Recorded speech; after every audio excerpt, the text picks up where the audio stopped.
अस्सलाम वालेकुम नाज़रीन, साइट में भलीकार आऊं आहियां मां सां गॾु नाज़िया मीर। नाज़रीन, अॼु हिक ई वक़्त ते सिंध ऐं पंजाब जे वज़ारत आला जे मनसब जी चूंड थी चुकी आहे ऐं सिंध अंदरि टियों भेरो मुराद अली शाह साहब वॾे वज़ीर तौरु चूंडी चुको आहे ऐं ही मुराद अली शाह साहब जी वॾे वज़ीर तौरु हैट्रिक थी चुकी आहे, जॾहिं त मरियम नवाज़ साहिबा मुल्की तारीख़ में पहिरीं औरत वज़ीर आला तौरु न रुगो चूंडिजी वई आहे पर उन पंहिंजे उहिदे जो हल्फ़ खणी वरितो आहे। मुराद अली शाह साहब सुभाणे नाज़रीन हल्फ़ खणंदा पंहिंजे उहिदे जो। ॿिन्ही पंहिंजी इफ़्ताही स्पीच में खोड़ वादा कया आहिनि, प्रोग्राम्स पे ॿुधाया आहिनि, पंहिंजा टारगेट्स, पंहिंजूं प्रायोरिटीज़ उहे बि ॿुधायूं आहिनि। जेकॾहिं मुराद अली शाह साहब जी ॻाल्हि कंदासीं, उन्हनि चयो आहे त असांखे जेको मैंडेट मिलियो आहे उहो मैंडेट इन करे मिलियो आहे जो असीं ख़िदमत कई आहे। गॾो गॾु उन्हनि इहा ॻाल्हि बि कई आहे त असांखे अवाम जी नब्ज़ जो पतो आहे। जेको ईंदड़ वज़ीर आज़म हूंदो मुल्क जो उहो बिलावल भुट्टो हूंदो। उन सां गॾो गॾु हुननि ॿिया जेके पंहिंजा प्लान्स आहिनि ख़ासि करे सिंध जे लाइ उन्हनि जो ज़िक्र बि कयो आहे मुख़्तसिर लफ़्ज़नि में। उनखां सवाइ जेकॾहिं मरियम नवाज़ जी ज़िक्र ॻाल्हि कयूं था त मरियम नवाज़ साहिबा पंहिंजी इफ़्ताही स्पीच में इहा ॻाल्हि कई आहे त हू इंतकाम जी सियासत ते यकीन कोन थियूं रखनि ऐं उन्हनि जो जेको टेन्योर हूंदो उनजो फोकस कारकर्दगी ते हूंदो, गवर्नेंस ते हूंदो, मेरिट ते हूंदो, करप्शन जे ख़ात्मे ते हूंदो। हाणे नाज़रीन जेका सूरत हाल अॼु सिंध अंदरि नज़र आई, सिंध अंदरि अवां सभिनी खे असुध आहे त पहिरियों भेरो पाकिस्तान पीपल्स पार्टी ऐवान अंदरि रिज़र्व सीटूं मिलाए करे 100 खां वधीक सीटूं उन्हनि वटि मौजूदु आहिनि ऐं तमामु आसानी सां मुराद अली शाह साहब ज़ाहिरा वॾे वज़ीर जी जेका चूंड आहे उहा उते चूंडी चुको आहे ऐं हाणे इहो एक्सपेक्ट कयो पियो वञे त जेका ही एॾी वॾी तादाद में जेको अवाम उन्हनि मथां एतबार कयो आहे, मैंडेट ॾिनो आहे, उहा जेका कारकर्दगी आहे उहा अवाम जी ज़िंदगियुनि में कहिड़ी तब्दीली आणींदी। जेका सिंध जा बुनियादी वॾा मसइला आहिनि छा उहे हल थींदा आहिनि हैट्रिक खां पोइ, उनखे फोकस कंदासीं। ऐं जेकॾहिं पंजाब जो ज़िक्र कयूं था त पंजाब अंदरि नाज़रीन अॼु ऑपोज़िशन इजलास जो बाइकॉट कयो, सुन्नी इत्तेहाद वार काउंसिल चूंड जो बाइकआउट कयो त हीउ केॾो वॾो चैलेंज हूंदो। हिकु पासे मरियम नवाज़ साहिबा जी वॾी लिस्ट आहे, जेके शयूं हुननि प्लान्स ठाहिया आहिनि करण जे हवाले सां, ॿिए पासे ऑपोज़िशन जो हिकिड़ो वॾो चैलेंज आहे त उनखे कहिड़े रीति हू हैंडल कंदियूं। मूंखे इहो बि ज़रूरु यादि हूंदो त बिलावल भुट्टो ज़रदारी साहिब जेके पाकिस्तान पीपल्स पार्टी जा चेयरमैन आहिनि, उन्हनि कुझु ॾींहं अॻु इहा ॻाल्हि कई आहे त कारकर्दगी जे लिहाज़ खां असांजो जेको मुक़ाबिलो हूंदो ऐं फोकस हूंदो उहो ॿिया सूबा ऐं वफ़ाक़ सां हूंदो। ही नाज़रीन सूरत हाल आहे। हिकु ॿी डेवलपमेंट जंहिंखे असां डिस्कस कंदासीं अॼोके प्रोग्राम में, क़ौमी असेंबली जो इजलास 29 तारीख़ ताईं घुराइणो आहे, आइनी रिक्वायरमेंट आहे ऐं हिन वक़्तु इहा सूरत हाल आहे त सदर खे जेका समरी मोकिली वई उहा हुननि वरी वापसि मोकिले छॾी आहे ऐं सदर उनखे मशरूत कयो आहे त जेसिताईं जेको रिज़र्व सीटुनि वारो जेको मख़सूस सीटुनि वारो मामिलो आहे उहो हल नथो थिए ऐवान अंदरि, तेसिताईं हिन समरीअ ते हू सही न कंदा। जंहिंखां पोइ स्पीकर क़ौमी असेंबली उहो इजलास घुराए वरितो आहे, जंहिंखां पोइ तनक़ीद बि थिए पई, सवाल बि उथनि पिया। हिकिड़ो तनक़ीद ऐं बहस जो जेको मौज़ू आहे इहो आहे त सदर जो हिन सूरत हाल में हीउ केतिरो दुरुस्त आहे। इहो ख़दशो बि ज़ाहिर कयो पियो वञे त हिकिड़ो आइनी बहरान जनम वठी सघे थो ऐं ॿिए पासे इन ते पिणु बहस हलंदड़ आहे त जेको स्पीकर सदर जी मर्ज़ीअ खां सवाइ इजलास घुरायो आहे त इन जी आइनी ऐं क़ानूनी पोज़ीशन छा बीहंदी। इन ते नाज़रीन गुफ़्तगू कंदासीं। जेको पैनल मूंसां गॾु मौजूदु आहे उनजो तारुफ़ सां कराईंदसि। मूंसां गॾु मौजूदु आहिनि अॼोके पैनल में नामियारा कानूनदाननि शबीर शेर साहब, मूंसां गॾु वीडियो लिंक ज़रिए अॼोके प्रोग्राम जो हिसो आहिनि। सीनियर सहाफ़ियन तज़िया निगारनि मंज़ूर चांडियो साहब, उहे पिणु प्रोग्राम जो हिसो आहिनि। ऐं कराची स्टूडियो में मूंसां गॾु मौजूदु आहिनि बैरिस्टर ज़मीर हुसैन साहब, नाले वारा कानूनी माहिर आहिनि। अवां सभिनी खे भलीकार, अवां सभिनी जी महिरबानी, मां गुफ़्तगू लाइ वक़्तु कढियो। अवां जी इजाज़त सां ज़मीर साहब गुफ़्तगू जो आगाज़ अवां खां कंदसि ऐं जेको सवाल मां इंट्रो जे आख़िर में उथारियो उन खां ई आगाज़ कंदासीं त हीउ जेको बहस हिन वक़्तु हलंदड़ आहे छा अवां कानून छा थो चए, आइन छा थो चए हिन मामलनि ते। अर्ज़ु इहो आहे त हिन वक़्तु जेको ज़ेर बहस आहे ऐं जेको अवां जो सुवाल बि आहे उहो इहो आहे त जेको असेंबली जो सेशन आहे जंहिंजे लाइ care taker prime minister president खे जेको आहे सो एडवाइज़ उमाणी आहे ऐं उहा समरी जॾहिं एडवाइज़ वारी उन वटि पुटअप थी आहे, पहिरियों त हू डिलेइंग टैक्टिस कंदो कंदो हाणे इहो ॿुधो वियो आहे त उन डिनाए कयो आहे। हाणे डिनायल खां पोइ हिकिड़ो जेको आहे सो जीअं अवां ॿुधायो हिकिड़ो कानूनी जेको आहे सो उहो सवाल त पैदा थियो आहे, मगर जेकॾहिं उनखे कुली नज़र सां ॾिसिजे त का आइनी क्राइसिस इन मां जनम नथी वठे। हाणे उहो दौरु वियो हलियो जॾहिं सदर जेको आहे सो पावरफुल हूंदो हुयो ऐं बिलख़ुसूस उहो अॻे जवाबदाह हूंदो हुओ इस्टैब्लिशमेंट जे अॻियूं, पर 18वीं तरमीम खां पोइ हाणे जेकी सदर जी हैसियत आहे उहा सिंबॉलिकल आहे।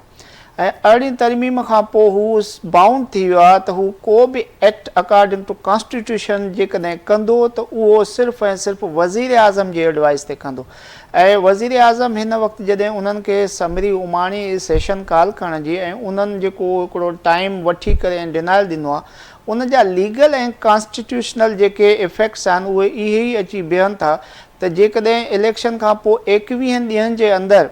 सेशन कॉल नथो थिए, सबसिक्वेंटली सदर खे इहो कराइणो आहे सेशन, अगरि जेकॾहिं नथो करे त पोइ आइन ऐं कानून जे रूह खां इहो जेको डिस्क्रिएशन आहे उहो वरी हलियो वेंदो ख़ैर सां जेको आहे स्पीकर जी तरफ़। ऐं स्पीकर जेकॾहिं उहो पावर्स जेको आहे सो एक्सरसाइज़ करे थो त उहे लीगल आहिनि, लेजिटिमेट आहिनि ऐं जेको आहे सो लॉफुल आहिनि। ऐं हिन में बि इहो ई थींदो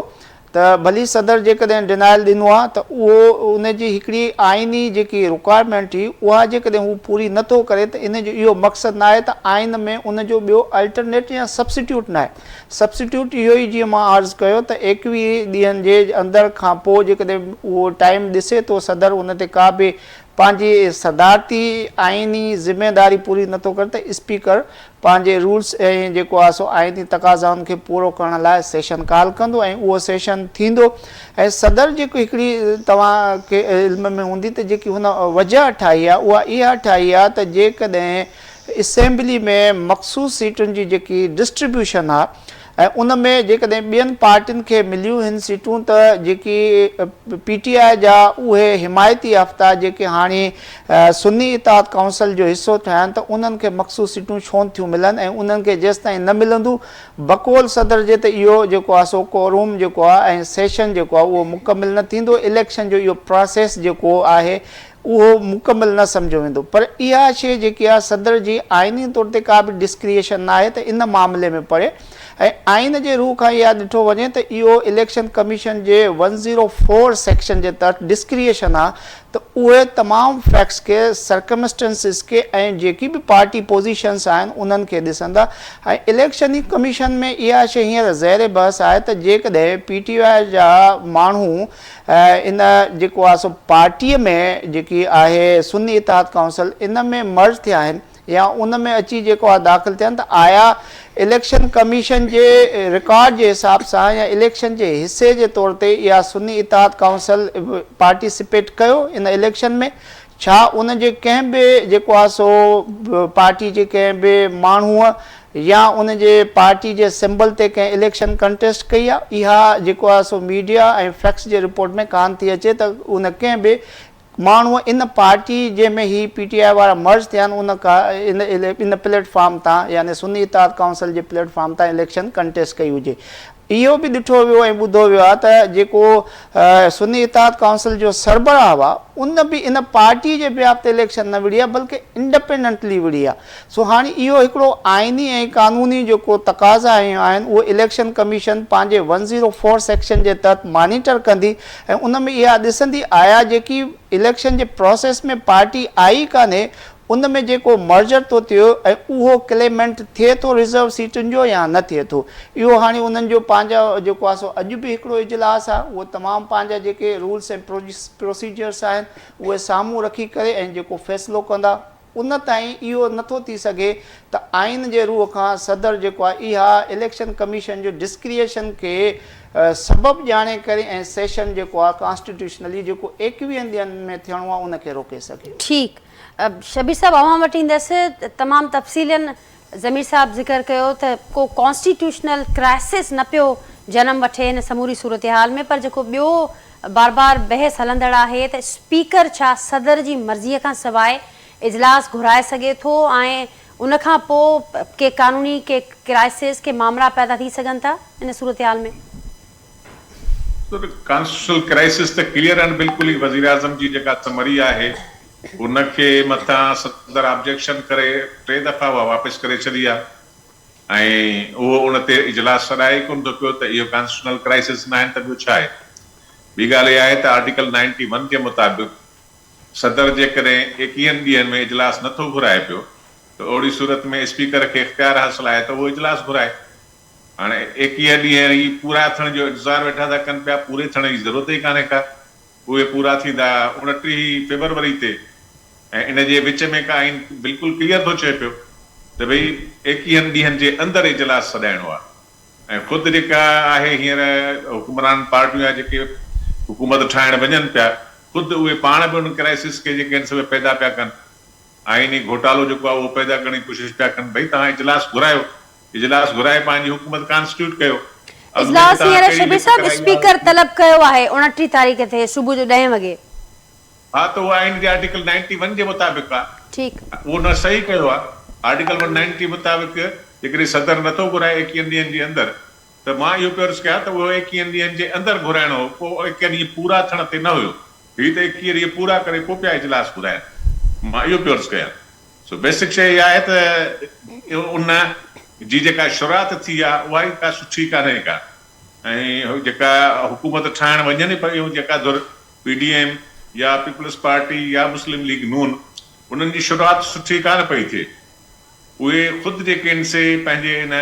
घोटाले खे अञा वधाइनि पिया जेके क्राइसिस आहिनि कॉन्स्टिट्यूशनल क्राइसिस उनखे वधाइनि पिया उनखे घटाइनि कोन पिया जेकॾहिं इलेक्शन कमीशन कुझु सीटूं रोकियूं वेठी आहे त उनखे रोकण जी कहिड़ी ज़रूरत हुई जंहिं पार्टी खे उन्हनि घुर्बल सीटूं ॾियणियूं पियूं उन्हनि खे मिली वियूं आहिनि त उहे जेके रहियल आहिनि उहे बि ख़तमु करे छॾनि सदर जी जेका डिमांड आहे त भई कंप्लीट रिज़ल्ट जेके ॾियो उनखे पोइ पूरो नथा कनि पिया ऐं इलेक्शन कमीशन सिधो सो जानिबदारी जो किरदारु अदा पई करे अहिड़ी सूरत हाल में ज़ाहिर आहे त प्रेसिडेंट त पंहिंजा कॉन्स्टिट्यूशनल जेके पावर्स आहिनि उहे त इस्तेमालु कंदो न भई तव्हां मुकमिल हिन महिल ताईं जेके आहिनि से 20-25 ॾींहं गुज़री विया आहिनि तव्हांजा रिज़ल्ट जेके आहिनि से आस्ते आस्ते था अचनि पिया माना मैन्यूअरिंग पिया कयो तो शबीर साहब इन सूरत में सुन्नी इत्तेहाद काउंसिल वटि कहिड़ा ऑप्शंस मौजूद आहिनि कहिड़ा कानूनी ऑप्शंस उहो इस्तेमालु करे सघनि था ॾिसो न सुन्नी काउंसिल वारा बि कोई होमवर्क करे कोन आया आहिनि उन्हनि जो अॼु तव्हां रवैयो ॾिठो त जेके आहिनि से जॾहिं लीडर ऑफ हाउस जी इलेक्शन थी त उहा हाउस छॾे भॼी हलिया विया उहे को सियासी माण्हू त नज़र कोन था अचनि कोई कोन जो बिहेव जेको आहे उहो सियासी आहे जीअं जेका असां अॻु में PTI सरबराह जो बिहेव हूंदो हुयो त नो कॉन्फिडेंस मूव थियो त हाउस छॾे भॼी हलियो वियो हुननि जो सिर्फ़ु जेको राह फरार था इख़्तियार कनि पिया हुननि वटि कोई मूंखे नथो लॻे त को हुननि वटि बि होमवर्क आहे हू थोरनि ॾींहंनि जे अंदरि तव्हां ॾिसंदव अॻिते हली वरी हिनखे चवंदा तव्हां इस्तीफ़ा ॾियो इस्तीफ़ा ॾेई असेंबलीअ खे वरी नए प्रॉब्लम में जेके से मुब्तला कंदा ऐं नयूं वरी इलेक्शन जेके 100 माण्हू जेके पंजाब असेंबली में आहिनि या 99 माण्हू जेके क़ौमी असेंबली में आहिनि इहे सभई इस्तीफ़ाऊं ॾींदा इहो जेको मरइलो आहे इहो ख़तमु कोन थींदो छो हुननि जा बिहेवियर बि जमहूरी नज़र कोन था अचनि पिया हुननि जो यादि बाबा जहिड़ो करिणो आहे हिननि खे हुकूमत करणु न आहे ॾियणो त उन सूरत में अॼु हुननि जेको मुज़ाहिरो कयो उहो सिधो सो आहे त हू बाक़ाइदगी साण असेंबली खे हलणु न ॾींदा ऐं हिनखे क्राइसिस जेके आहिनि से उहे पैदा कंदा उहे मूंखे सियासी त कोन था लॻनि पिया ओचितो हादसाती तौर ते हुननि खे आणे चयो त न भई छाकाणि त इलेक्शन कमीशन शर्त रखियो त भई काई न काई पार्टी जॉइन कयो त पोइ तव्हांखे सीटूं वधाए ॾियूं हुननि जॉइन कई पोइ बि हुननि खे सीटूं कोन ॾिनऊं पोइ बि मसइलो हुननि जे लाइ जेके से इशू हुननि खे पैदा करे ॾियनि पिया त भले तव्हां हिन खां असां हिनखे इशू बणाए तव्हांजूं सीटूं जेके मखसूस उहे बि तव्हांखे न मिलियूं ऐं हुननि मर्ज़ी जेका असां मुसलसिल हुकूमती धुर पंहिंजी पई हलाए अहिड़ी सूरत में हिननि वटि सवाइ इस्तीफ़ाऊं ॾियण जे ॿियो को रस्तो कोन्हे बचियो ऐं अॻिते हली जेके थोरे अर्से में इस्तीफ़ाऊं ॾींदा साॻियो ई इहा असेंबली जेका आहे सा उहा दिवाले जो शिकार थींदी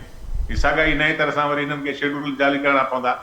इहे जेको साल 2 साल आहिनि उहो रुॻो जेको आहे सो ॾे जवाबु वठि जवाबु ऐं इलेक्शन जा शेड्यूल पिया ईंदा ऐं वेंदा इस्तीफ़ाऊं थियूं हलनि ठीकु अवां ॾिसो पिया त टकराव वारो माहौल बरक़रार रहंदो मंज़ूर साहब अवां वटि ईंदसि ऐं अवां कीअं ॾिसो पिया ईंदड़ मंज़रनामो जुड़ंदे सिंध अंदरि सुभाणे कारो ॾींहुं मल्हायो पियो वञे ऐं जेतोणीकि अॼु चूंड थी चुकी आहे पर बहरहाल उहो एहतजाज वारो सिलसिलो जारी आहे पंजाब अंदरि सूरत हाल ॾिसूं था त उते बि सुन्नी इत्तेहाद काउंसिल वारनि अॼु चूंड जो बाइकॉट कयो ऐं एहतजाज उते बि जारी आहे क़ौमी असेंबली जो मामिरो ही हलंदड़ आहे अञा ताईं पंजाब अञा ताईं KP ऐं बलूचिस्तान जा मामला बि साम्हूं अचणा आहिनि उते बि अञा ही मामला पेंडिंग आहिनि समूरी जेका सूरत हाल आहे उनखे साम्हूं रखंदे अव्हांखे छा नज़र पियो अचे त ही ईंदड़ ॾींहंनि में ही तकरार निबिरजी वेंदा या ही वेतर टकराव वधंदो को टकराव न वधंदो हाणे शयूं जेके आहिनि सो मतिलबु टेक ऑफ कनि पियूं ऐं स्मूथली हर शइ जेको आहे सो पंहिंजे विद पैसेज ऑफ टाइम उहा थींदी थी वञे क़ौमी असेंबली जो इजलास बि थी वेंदो जेकॾहिं सदर साहिबु कंहिं बि पार्टी जी धुर थी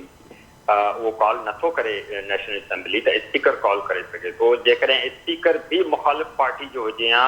हिन वक़्तु त न स्पीकर कॉल करे छॾियो आहे इजलास, पर उहो बि न करे त नेशनल असेंबली जो जेको सेक्रेटरेट आहे उहो बि कॉल करे ऐं जेको क़ौमी असेंबली जो इजलास घुराए सघे पियो। जेको सेक्रेटरेट हूंदो आहे उहो त गवर्नमेंट जे अंडर हूंदो आहे न। जेको सदर आहे उहो कंहिं पार्टी जो थी सघे थो, स्पीकर कंहिं ॿी पार्टी जो थी सघे थो। सो इहो का बि इन में आइनी जेको आहे ऐं कानूनी का बि हिच कान्हे का। नेशनल असेंबली जो इजलास थी वेंदो ऐं उते शयूं स्मूथली थी वेंदियूं। तव्हां जेसीं ताईं सिंध जे हवाले सां पुछो त हिते बि सभु कुझु थी वियो आहे एज़ पर मतिलबु स्पेशल जीअं शयूं थियणियूं हुयूं उहे थी वियूं आहिनि। पर हिन में हिकिड़ी ॻाल्हि जेका आहे उहा इहा आहे त हिते असां वटि तव्हां नोट कयो हूंदो त हिकिड़ा कई 8 साल खां MPA चूंडिजी ऐवान में पहुता आहिनि, के 7 साल खां, के 6 साल खां, के 5 साल खां। त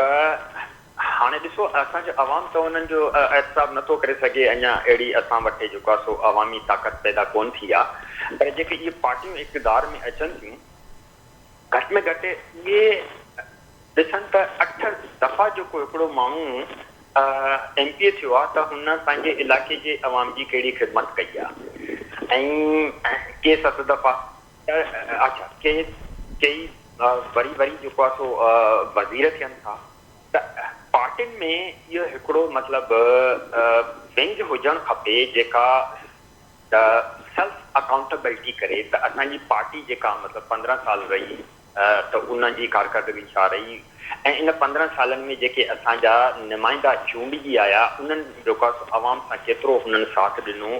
ऐं अवाम जा मसइला पंहिंजे इलाइक़नि सां खणी असेंबली में हुननि केसीं ताईं पहुचाया। त ॾिसो हाणे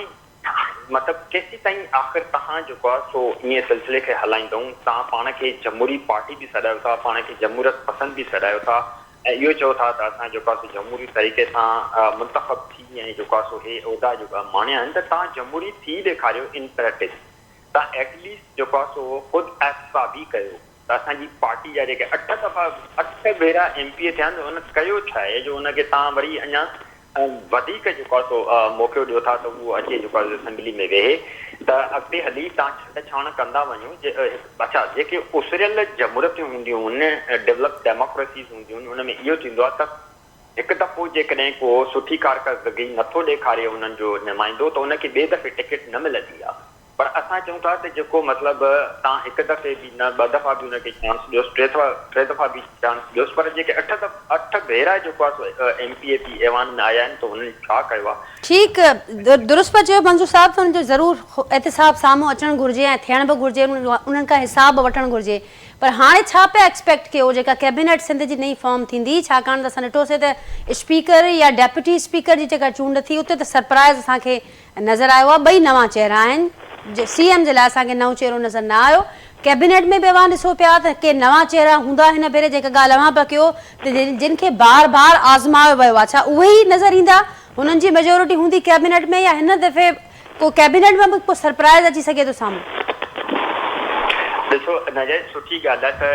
त स्पीकर ऐं डिप्टी स्पीकर नवां चेहरा अची विया आहिनि ऐं हिकिड़ी ॿी सुठी डेवलपमेंट थी आहे त डिप्टी स्पीकर माइनॉरिटी मां आहे बिल्कुलु। हा त उनखे मतिलबु इहो हिकिड़ो सुठो सौण आहे त माइनॉरिटी मां मतिलबु माज़ी में कॾहिं को रहियो हुजे, स्पीकर त रहिया आहिनि पर क्रिश्चियन को जेकॾहिं को रहियो हुजे त इहो ॾिसणो पवंदो। त इन जो सुठो मतिलबु हिकिड़ो मैसेज वियो आहे। जेसि ताईं CM जो तालुक़ु आहे त हिते घणी डिबेट थी इन हवाले सां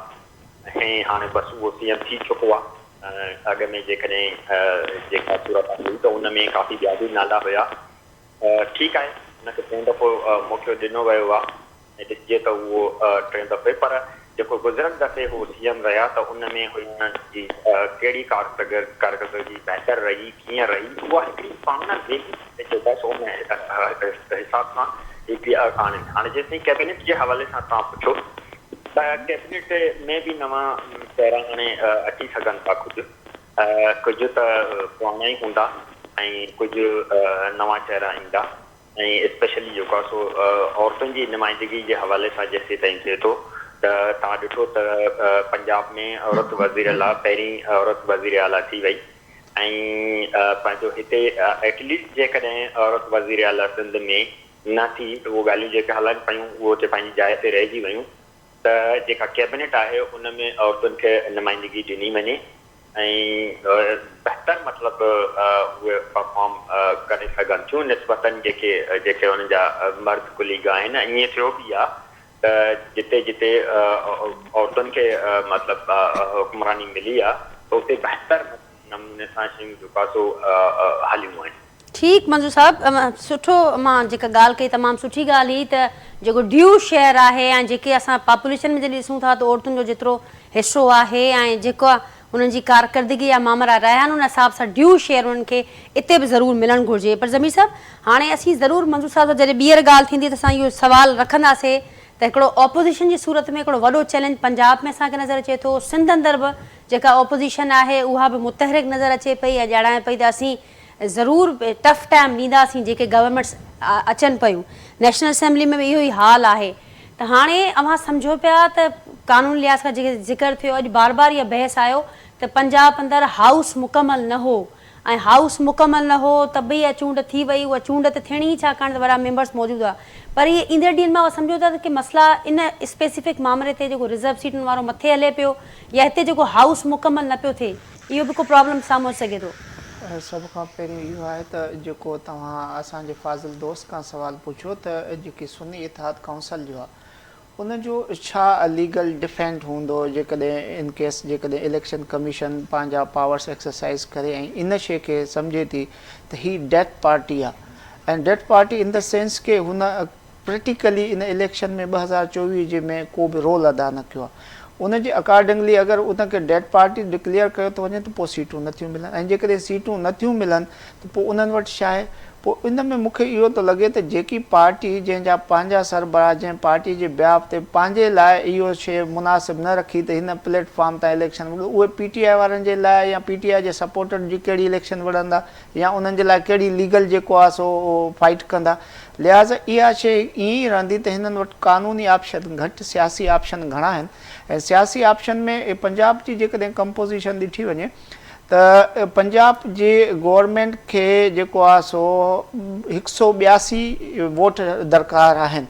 उन्हनि जी जेको आहे सो हुकूमत खे बरक़रार रखण लाइ कंटिन्यूएंसी ऑफ देयर गवर्नमेंट्स जे हिन वक़्तु उन्हनि वटि 225 जो तादाद आहे। त इहो ईअं ई थींदो त हीअ सियासी तौर ते हिकु जेकॾहिं अपोज़िशन जो रोल अदा कंदा त उहो इफेक्टिव हूंदो उन्हनि जे लाइ बि, सिस्टम जे लाइ बि। अदरवाइज़ छा थींदो त जॾहिं इन्हनि खे जेकॾहिं मथां डायरेक्शन मिलंदियूं बि त हाणे इस्तीफ़ाउनि जो त इहे वरी ग्रुप थी वेंदा ऐं उन ग्रुपनि मां इहो छा थींदो त ग्रुपनि मां ईअं ई थींदो आहे पाकिस्तान में ॾिठो वियो आहे त जेकॾहिं उहे ग्रुप छॾींदा आहिनि त कुझु ग्रुप वरी इनडायरेक्टली जेको आहे सो सिस्टम सां मिलंदा आहिनि ऐं जेके छॾे वेंदा आहिनि उन जे जाइ ते हमेशह इहो थींदो आहे त जेकी बि जेको असांजो इलेक्शन थींदी आहे, बाय इलेक्शन्स थींदियूं आहिनि, उन में पोइ गवर्निंग पार्टी जेकी आहे उहा वरी बेनिफिशरी थींदी आहे। सो जेकॾहिं इहा ग़लती कंदा त इहा सियासी मौत जे मुतरादिफ़ हूंदी ऐं अॻियां ग़लती करे एतिरा बि करे चुका आहिनि असां खां ग़लती थी। बिल्कुलु इहा शइ हुननि माज़ीअ में कई आहे पर माज़ी मां शायदि हुननि न सिखियो आहे ऐं उनजो इहो तसलसुल जीअं शर साहब चयो त ग़ैर संजीदगी जेकी हुननि जी ॿुधाए थी त माज़ी मां हुननि कोन सिखियो आहे। बाक़ी रहियो इहो सुवाल त अपोज़िशन जेकी आहे सिंध में बिलख़ुसूस तव्हां ॾिठो वञे त अपोज़िशन बिना कान्हे। हाणे तव्हां जेकॾहिं जेको आहे सो 212 जे मुक़ाबले में तव्हां जेको आहे सो 40 या 42 सीटूं सम्झो उहा अपोज़िशन न आहे ऐं बिलख़ुसूस जेकी हिते असांजी MQM आहे उहा वफ़ाक़ में उन मखलूत हुकूमत जो या जॉइंट गवर्नमेंट जेकी कंपोज़िशन में अचे थी उन जो हिसो आहे। लिहाज़ा उते जेकी आहे उते पीपल्स पार्टी बि आहे, नून लीग बि आहे ऐं MQM बि को शेयरर आहे। हाणे हिते उहे छा कंदा, फ्रेंडली अपोज़िशन जो रोल अदा कंदा। लिहाज़ा पीपल्स पार्टी लाइ हिते मैदान खुलियल हूंदो ऐं नून लीग जी जेकी उते पंजाब जी कारकर्दगी आहे उहा ईअं रहंदी त इन्हनि जे जेकी सियासी ग़लतियूं कंदा PTI सपोर्टेड उन्हनि खां हू भरपूर फ़ाइदो वठंदा। सिस्टम पंहिंजी जाइ ते कमु कंदो रहंदो, गवर्नमेंट्स पंहिंजी जाइ ते कमु कंदियूं रहंदियूं, पर जेको हिन वक़्तु अहिड़े क़िस्म जे ग़ैर सियासी मैच्योरिटीअ जो मुज़ाहिरो जेको बि कंदो उहो पंहिंजो नुक़सानु पाण कंदो। पंहिंजो नुक़सानु पाण कंदो। ऐं जीअं मां ज़िक्र कयो सिंध जो त सिंध अंदरि मैदान खुलियल नज़र अचे थो शबीर शेर साहब, अवां के ऑपोजिशन जो मरकज़ में अवां ज़िक्र कयो तो ऑपोजिशन जो जो होमवर्क है वो घणो ख़ासि न पियो लगे। सिंध अंदर अवां के ऑपोजिशन जो होमवर्क कीअं पियो लगे ऐं इहो बि ज़रूरु ॿुधाइजो त हाणे मैदान त जेको खुलियल आहे, जेका ज़मीर साहब ॻाल्हि कनि पिया, पर बार बार पीपल्स पार्टी इहा ॻाल्हि करे पई त असां हिन भेरे जेको असांजो मुक़ाबिलो हूंदो उहो ॿियनि सूबनि सां हूंदो, वफ़ाक़ सां हूंदो ऐं असां सभिनी खे इहा ॻाल्हि बि विसारणु न घुरिजे, ज़रूरु यादि बि हूंदी त पीपल्स पार्टी हिन वक़्तु तमामु घणी मज़बूत पोज़ीशन में आहे। हिकिड़े सूबे में हुकूमत हू ठाहिनि पिया, ॿिए सूबे में बि ठाहिण जी ॻाल्हि कनि पिया बलूचिस्तान जी, उनखां सवाइ मरकज़ में तमामु सुठी पोज़ीशन में वेठल आहिनि। आइनी उहिदा जेके तमामु अहम आहिनि, सदर मुमलिकत जो, चेयरमैन सेनेट जो, उन ते बि पाकिस्तान पीपल्स पार्टी जी पोज़ीशन मज़बूत आहे। त हिन मज़बूत पोज़ीशन जो सिंध खे कहिड़ो लाभ मिली सघे थो ऐं जेके ही कारकर्दगी ॿियनि सूबनि ऐं वफ़ाक़ सां मैच करण जूं ॻाल्हियूं थियनि पियूं, अव्हां खे केतिरो वज़न लॻे पियो हुन में?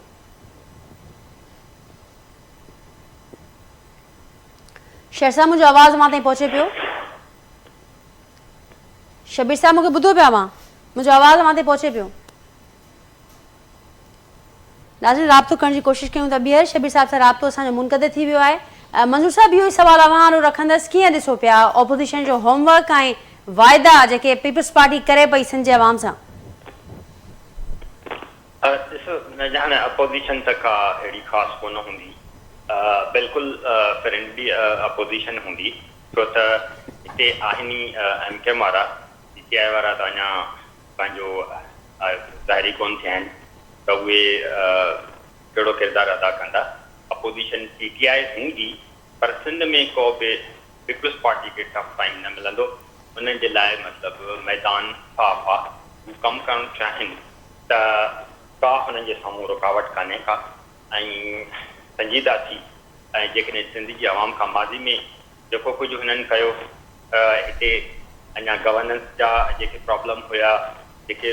करप्शन जे हवाले सां शयूं हुयूं, नाअहली जे हवाले सां शयूं हुयूं, त उनखे हे ठीकु करे सघनि था। हिन जे साम्हूं का रुकावट आहे कान का, मैदान बिल्कुलु साफ़ आहे, सिर्फ़ु ई सिर्फ़ु कमु करण जी गुंजाइश आहे, ॿी का बि जेको आहे सो हिन जे साम्हूं अपोज़िशन कान हूंदी। ॿियनि सूबनि जो को प्रेशर अवां ॾिसो पिया? पंजाब अंदरि पहिरियों भेरो मरियम नवाज़ साहिबा हूंदी ऐं शरीफ़ ख़ानदान मां असां ॾिसूं था त हीउ चोथों भेरो को मेंबर हुननि जो CM जी पोज़ीशन ते पहुतो आहे ऐं उनखां सवाइ इहो ज़िक्र बि थींदो रहियो। असां ॾिठोसीं त कैंपेन में बि तमामु घणो मुक़ाबिलो नज़र आयो असांखे पाकिस्तान पीपल्स पार्टी जो ॿियनि सूबनि सां मरकज़ में। त हेल हाणे कारकर्दगी में बि को मुक़ाबिलो नज़र ईंदो पाकिस्तान पीपल्स पार्टी जो सूबनि या वफ़ाक़ सां? ॾिसो राजा, पीपल्स पार्टी सिंध ताईं मौजूदु थी वई, पर हिन दफ़े इहो थियो आहे त ॿियनि सूबनि मां हुन कुझु वधीक सीटूं खयूं, स्पेशली बलूचिस्तान में वधीक सीटूं खयूं ऐं मिलाए करे मेजॉरिटी सीटूं जेके आहिनि 15 खां 16 ताईं उहो पीपल्स पार्टी जी थी वेंदियूं। त उहो आराम सां उते बि पीपल्स पार्टी जी मतिलबु अॻुवानी में ज़ाहिर PML आहिनि, छो त उन्हनि जी जेको आहे सो पार्टी आहे, ताज़ी पार्टी आहे, त मिलाए करे उते बि पार्टी हुकूमत ठही वेंदी। पंजाब में बि हुननि कुझु वधीक सीटूं खयूं, KPK में एतिरो परफॉर्म न कयो आहे, त इहो थिए पियो त हाणे सिंध खां निकिरी ॿियनि हंधनि ते पीपल्स पार्टी कुझु गेन करे थी, पर उन्हनि खे ओवरऑल पंहिंजी जेका परफॉर्मेंस आहे उहा अञा बहितर करण जी, गवर्नेंस बहितर करण जी जेका सो ज़रूरत आहे। हीअ जीअं ई गवर्नेंस बहितर हूंदी त उहो हिकिड़ो मिसाल हूंदो ॿियनि हंधनि ते गेन करण जी। हिननि हिते मतिलबु जेका बि 15 सालनि में परफॉर्मेंस कई आहे उहा न ई जो ॿुधाए उन बुनियाद ते तव्हां सॼे पाकिस्तान मां जेको खटी अचो, त अहिड़ी सूरत हाल कान्हे का। ऐं ज़ाहिर हाणे अञा अॻिते ॾिसजे थोरो मतिलबु अपोज़िशन एतिरो कोन हूंदी, मतिलबु अपोज़िशन सिर्फ़ु PTI हूंदी, पर हाणे PTI खे हुननि एतिरो मतिलबु सोड़ो करे छॾियो आहे, एतिरो हुननि खे टाइट पोज़ीशन में रखियो आहे त उहे बि एॾी वॾी जेको आहे मेजर चैलेंज हिन जे साम्हूं न हूंदा। ऐं जेका वफ़ाक़ी हुकूमत आहे ऐं जेका सूबनि में हुकूमत आहे उहे स्मूथली कमु कंदा। वफ़ाक़ी हुकूमत बि स्मूथली जेका कमु करे वेंदी, छो त वॾियूं चैलेंजिस आहिनि पाकिस्तान जे साम्हूं, ऐं उन ते जेकॾहिं तव्हां पुछो त उहे कहिड़ियूं चैलेंजिस आहिनि, वफ़ाक़ी हुकूमत कीअं उन चैलेंजिस खे फेस कंदी था ॻाल्हाइनि। ठीकु। ऐं ज़मीर साहब, अव्हां ज़ाहिर सिंध में आयो, सिंध में मौजूदु आहियो ऐं समूरी सूरत हाल अव्हां चओ त फ्रेंडली ओपोज़िशन, अव्हां कीअं एक्सपेक्ट पिया कयो सिंध वासीअ तौरु, सिंध में रहण, सिंध जे सिटीज़न हुअण जे नाते अव्हां खे कीअं पियो लॻे पीपल्स पार्टी टियों भेरो मैंडेट वठी आई आहे? अर्ज़ु इहा त जेको मूं हिते टर्म यूज़ कयो मैदान ख़ाली आहे, उन मैदान ख़ाली जो हुजण जा जेके ॿ एस्पेक्ट साम्हूं हूंदा आहिनि, या त सफ़ा बिल्कुलु कमु न कंदा, या त वरी अहिड़ो कमु कंदा जेको मिसाली थींदो। हाणे इहा शइ हिते हिननि खे ज़रूरु इहा आहे त हिन दफ़े जेको प्रोटेस्ट थियनि था पिया उहे हिननि जे लाइ हिकु चैलेंज आहिनि,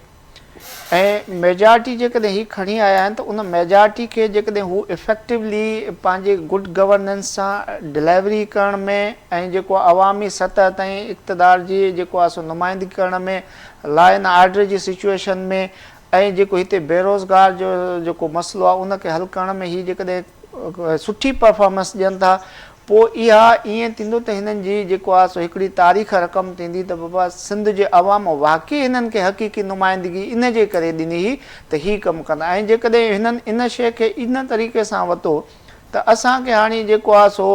2.5 खां वधीक जेको आहे सो यानी कि 2.5 जेको आहे सो मेजॉरिटी आहे, ऐं उन जे हिसाब सां असां कमु न कंदासीं त पोइ इहे जेके सोशल मीडिया ते ऐं बाक़ी जेके बि सियासी पार्टियूं इन खे जे ख़िलाफ़ु आवाज़ उथनि उन में वुसत पवंदी, ऐं भला आख़िर इहो ई थींदो त हिननि जी जेकी टीम आहे उहा जेकॾहिं डिलीवर न करे सघी त पोइ अॻिते माण्हुनि जो शऊर जेको हिन वक़्तु एग्ज़िस्ट थो करे पोइ हिननि जे लाइ चैलेंज थींदो, मथे जो सूरु थींदो। बाक़ी पीपल्स पार्टीअ जो जेको तव्हां ॿुधायो त हिन जो मुक़ाबिलो वफ़ाक़ सां आहे ई कोन,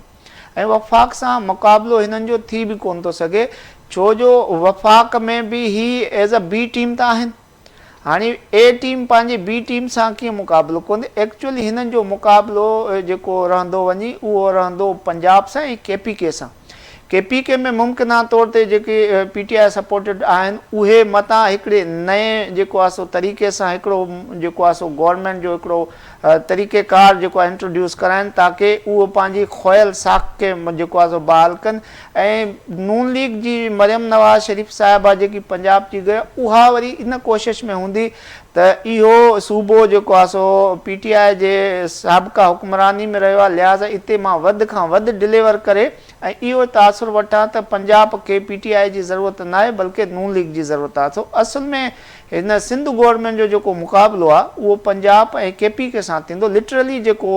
ॾिठो वञे त उहो मरियम नवाज़ जे सूबे सां थींदो। बाक़ी हाणे रही ॻाल्हि इहा त मुराद अली शाह जी जेकी हिकिड़ी ॻाल्हि निकिती उहो टियों दफ़ो CM छो, ऐं मूं जेको इन ते थोरो ॾिठो त मुराद अली शाह जेको आहे उहो मोस्ट कॉम्पिटेंट माण्हू आहे,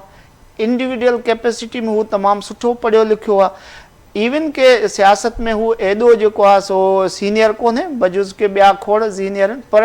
हिते जेको हाणे सूबाई हुकूमत जो जेकी कॉरस्पोंडेंसी आहे उहा इंटरनेशनल फोरम सां डायरेक्ट थियणु लॻी आहे। पहिरियों छा हूंदो, अरिड़हं तरमीम खां पहिरियों वफ़ाक़ी सतह ते तव्हांजा मुख़्तलिफ़ ऑर्गनाइज़ेशन सां, मुल्कनि सां ऐं इंटरनेशनल जेके बि ऑर्गनाइज़ेशन्स हुयूं उन्हनि सां डायलॉग थींदा, पर हाणे 18 तरमीम खां पोइ सूबाई ख़ुद मुख़्तियारी खां पोइ सूबा डायरेक्ट ॿियनि गवर्नमेंट सां जेके ॿाहिरियूं हुकूमतूं आहिनि या ॿाहिरियां इदारा आहिनि उन्हनि सां डीलिंग कनि था, त हिन वक़्तु जेको माना उन कैपेसिटी जो माण्हू मूंखे इंडिविजुअल कैपेसिटी ज़ाहिर आहे पार्टीअ टियों भेरो उन्हनि खे मौक़ो जेकर ॾिनो आहे त हू पार्टी जे हिसाब खां त हू आइडियल कैंडिडेट आहिनि, पर छा सिंध जे माण्हुनि जे लाइ हू आइडियल कैंडिडेट, छाकाणि सिंध जो अवाम एक्सपेक्ट करे पियो त हुननि जी ज़िंदगीअ में जेके मसइला आहिनि, जेके बि समूरियूं शयूं आहिनि उन्हनि जो को हल निकिरे, ऐं हिन भेरे वाइदा बि इहे थिया, कैंपेन में खोड़ ॻाल्हियूं शामिल हुयूं, जेको मंशूर साम्हूं आयो। शबीर साहब, अव्हां बि ज़रूरु उहो मंशूर ॾिठो हूंदो जंहिंमें खोड़ वाइदा बि कया विया पाकिस्तान पीपल्स पार्टी पारां, जेतोणीकि पाकिस्तान पीपल्स पार्टी मर्कज़ में अक्सरियत हासिल न कई आहे, पर मर्कज़ में उनजो शेयर ज़रूरु मौजूदु आहे, सूबे अंदरि हू तमामु ॻरे मैंडेट सां गॾु मौजूदु आहिनि, त कीअं ॾिसो पिया? ऐं जेका ॻाल्हि ते ज़मीर साहब या मंज़ूर साहब कई त जेको मुक़ाबिलो हूंदो असल उहो सूबनि विच में ऐं ख़ासि करे पंजाब सां थींदो।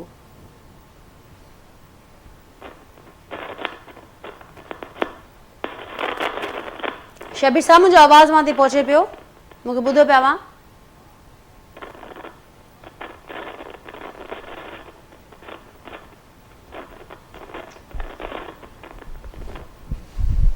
शबीर साहब, मूंखे ॿुधो पिया हुआ? मुंहिंजो आवाज़ वहां ते पहुचे पियो? जी शबीर साहब, मां तव्हांजे वारो सवाल रखियो त हाणे कीअं ॾिसो पिया, तव्हां खां अॻु मंज़ूर साहब ऐं ज़मीर साहब हिते ज़िक्र कयो त जेको असुल मुक़ाबिलो हूंदो पाकिस्तान पीपल्स पार्टी जो या सिंध गवर्नमेंट जो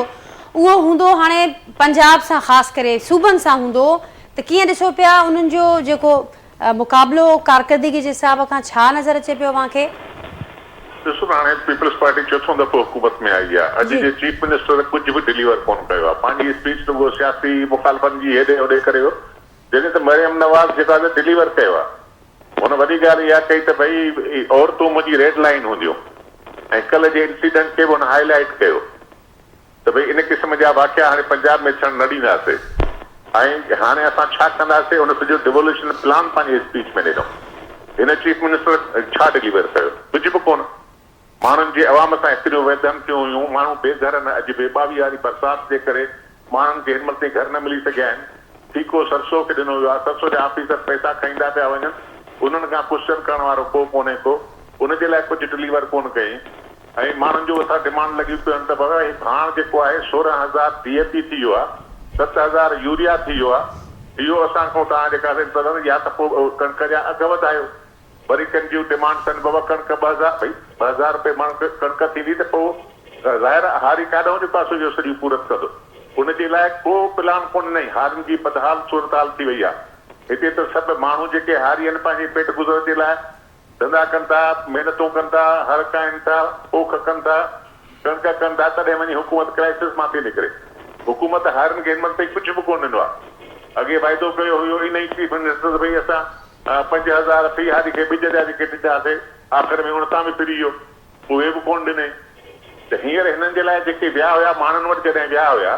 हे त मैंडेट हितां सिंध में बि चोरी थियो आहे। जेकॾहिं मैंडेट चोरी न थिए हा त माण्हू हिननि खे बाक़ाइदगी सां धिका ॾेई कढी चुका हुया।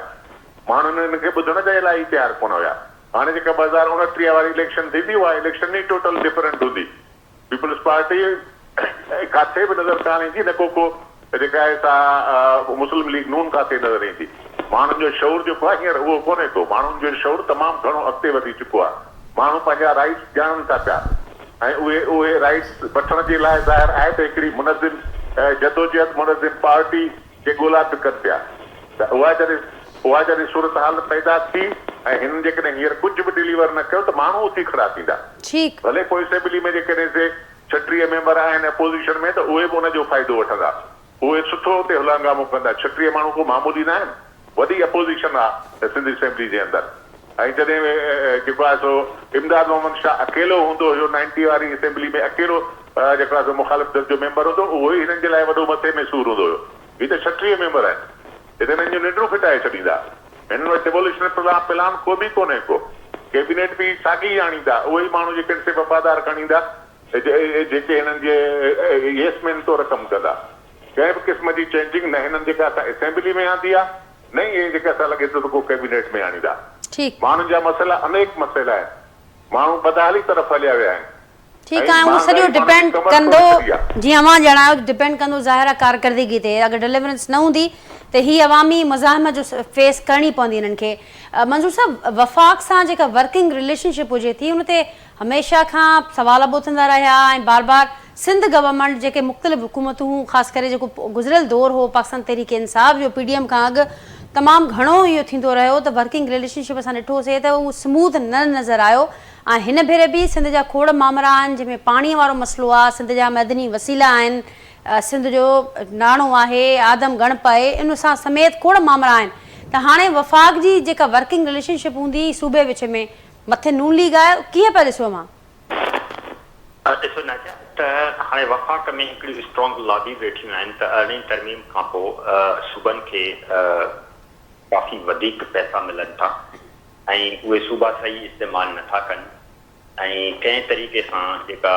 प्रोविंसिस खे डिवॉल्व थिया आहिनि पावर, ऐं उन सां गॾु प्रोविंसिस खे जेके NSC जे थ्रू पैसा मिलनि था, उहे वापसि कराइजनि। हिन वक़्तु वफ़ाक़ में हिकिड़ी कामोराशाही जंहिंखे तव्हां चओ, उहा लॉबिंग अॼु बि करे थी त कंहिं तरीक़े सां जेके डिवॉल्व थिया आहिनि पावर सूबनि खे, उहे वापसि वफ़ाक़ ते अचनि। हाणे थोरो जेकॾहिं कंपेरिजन कजे त नाकाम प्रोविंसिस आहिनि या नाकाम वफ़ाक़ आहे, त इहो चिटो नज़र अचे थो त नाकाम सूबा न आहे बल्कि नाकाम वफ़ाक़ आहे। तव्हां ॾिसो त वफ़ाक़ जूं 2 खां 250 जेको आहे स्टेट ओन एंटरप्राइज़िस आहिनि, उहे नाकाम आहिनि। उहे पंहिंजो जेको आहे सो बैकरप्ट थी वियूं आहिनि उहे ख़तमु थी वियूं आहिनि। उनजो चंद मतिलबु तव्हांखे मां मिसाल ॾियां त तव्हांजी PIA नाकाम आहे, नाकार आहे, तव्हांजी स्टील मिल कुझु कोन थी कमाए, बल्कि असां खां टैक्स वठी स्टील मिल खे नालो हुनजो ज़िंदा रखियो थो वञे, उहा फंक्शन कोन थी करे। पाकिस्तान रेलवे तव्हांजी तबाह आहे। अहिड़े नमूने वफ़ाक़ जा जेतिरा बि तव्हां इदारा नालो खणो उहो सभु तव्हांजी मशीन टूल फैक्ट्री आहे, तव्हांजा जेको आहे सो ॿिया इदारा तव्हांजा ऑयल जा इदारा आहिनि, तव्हांजा रिफाइनरीज़ जेके आहिनि, तव्हांजा जेके टोटल जेके वफ़ाक़ जा इदारा आहिनि उहे सभु जेको आहे सो बैकरप्ट थी विया आहिनि।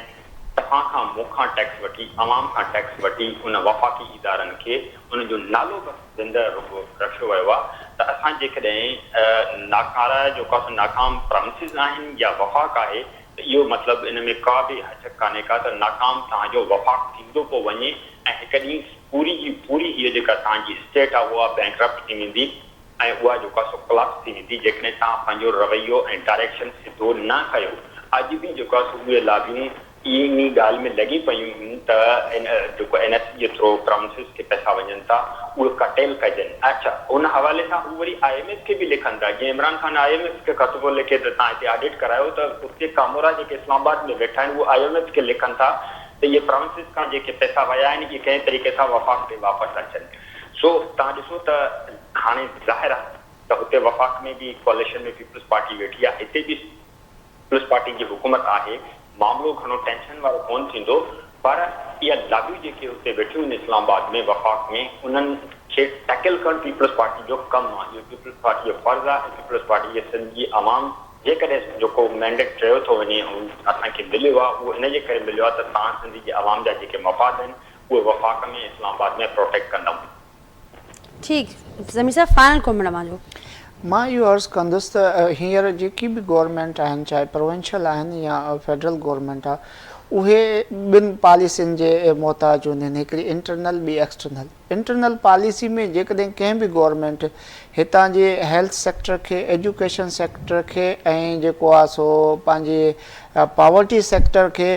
इन खे जेकॾहिं इम्प्रूव कयो त उहा ई हुकूमत जेकी आहे ऐं उहा ई गवर्नमेंट जेकी आहे उहा आवाम जी हक़ीक़ी नुमाइंदगी कंदी ऐं आवाम जे तरफ़ां मोट खाईंदी। ऐं ॿी जेकी एक्सटर्नल पॉलिसी आहे हिते उहा आहे त जेके असांजे मुल्क जेको आहे उहो फाइनेंशियल जेको क्राइसिस में आहे उनखे हू कहिड़े तरीक़े सां कढनि था, आलमी इदारनि सां हुननि जी छा डीलिंग्स हूंदियूं ऐं ख़ारजा पॉलिसी तव्हांजी कीअं हूंदी। सो इहा वफ़ाक़ जी जेकी हुकूमत आहे उहा अगरि सस्टेन रहंदी त उहा इन ॿिनि इशूज़ ते रहंदी त हू फाइनेंशियल इदारनि सां ऐं ख़ारजा पॉलिसी जे बियाब ते छा थी डिलीवर करे ऐं जेकी सूबाई गवर्नमेंटुनि जैसे मूं चयो त इहे 3-4 शयूं उन जे हिसाब सां हलंदियूं। हींअर पाकिस्तान में जेको आहे उहो सिस्टम जेको माज़ीअ में हुयो त बाबा वफ़ाक़ में हिकिड़ो हुयो, सूबनि में ॿियूं गवर्नमेंट्स हुयूं, क्लेश वारी सूरत हाल कान्हे का। उन जे हिसाब सां हिकिड़ो बहितरीनु अपॉर्चुनिटी आहे हिननि वटि, जेकॾहिं अवेल कयनि त अवाम हिननि खे जेको आहे पज़ीराए ॾींदो। अदरवाइज़ शेर साहब जी तरह त हींअर हाणे सोशल अवेयरनेस ऐं हीअ जेकी असांजी कम्युनिकेशन जो सिस्टम जेको आहे एॾो स्ट्रांग थी वियो आहे उन जा रजिस्टर हिननि खे सिर्फ़ु लोकल न, डोमेस्टिक न, पर इंटरनेशनली भी फेस करना पवंदा। जमीर साहब वरी महिरबानी मांजी। नाज़रीन मंजूर चांडू साहब मूंसां गॾु मौजूदु आहिनि, शबीर शेर साहब, अवाम ॿिन्ही जी तमामु घणी महिरबानी। मां गुफ़्तगू जे लाइ वक़्तु कढियो। गुफ़्तगू वहां ॿुधी पंहिंजे फीडबैक असांखे ज़रूरु आगाह कजो। वरी सुभाणे मां सां मुलाक़ात थींदी सेम टाइम ते नए मौज़ू ऐं महिमाननि सां गॾु। तेसिताईं ॾींदा इजाज़त। अल्लाह हाफ़िज़।